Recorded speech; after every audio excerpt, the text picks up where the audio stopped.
ఇంటిలో నా గుడారములో తప్పి మధ్యస్థంగా గోతులో దాచిపెట్టాడంట. దేవుడా దేవుడా, చుట్టుపక్కల జనాన్ని మోసం చేయొచ్చు, కట్టుకున్న భర్తను మోసం చేయొచ్చు, కన్న బిడ్డను మోసం చేయొచ్చు, సర్వలోకాధిపతి అయినటువంటి పరమ తండ్రి దేవుని దృష్టిని దాచగలనని చెప్పి అనుకోవడం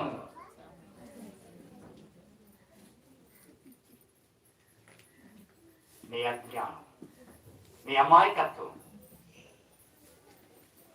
అజ్ఞానము, నీ అమాయకత్వం.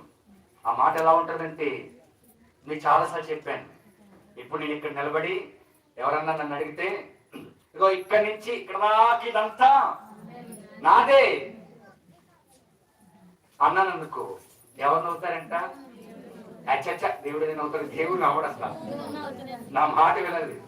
ఇక్కడ నిలబడి నేను ఈ మాట అన్నాను, ఏం లేదు బాబు శ్రీను, ఇక్కడి నుంచి అక్కడ దాకా అంతా నాదే, మనదే అన్నా పోలేదు. ఒక సభలోడు నాదే అంతే. ఎవరు నవ్వుతారో తెలుసా? భూమి నవ్వుతాడంట.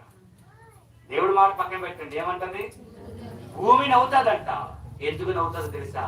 భూమి అంటాదంట, కూడా ఇది నాదే అని చాలా మంది అన్నారు రా ముందు. వాళ్ళందరూ నాలోకి వచ్చేటప్పుడు నేను ఎక్కడే ఉన్నాను రా అంటదంట. ఏమంటది? ఇది నాదే అని అన్నా. నా దగ్గర నా మీద నిలబడి అన్నవాళ్ళు నా దగ్గర, నా ముందు చాలా మంది ఉన్నారు. అందరూ ఒకటి, నువ్వు కూడా వస్తావు, నా దగ్గర వస్తావు, నిన్ను కూడా మింగగలను. నేను ఎప్పటికీ ఇలాగ ఉంటాను, నేను ఎవరి దాన్ని కాను, నన్ను సృష్టించిన వాడిని రానే నేను అంటాను.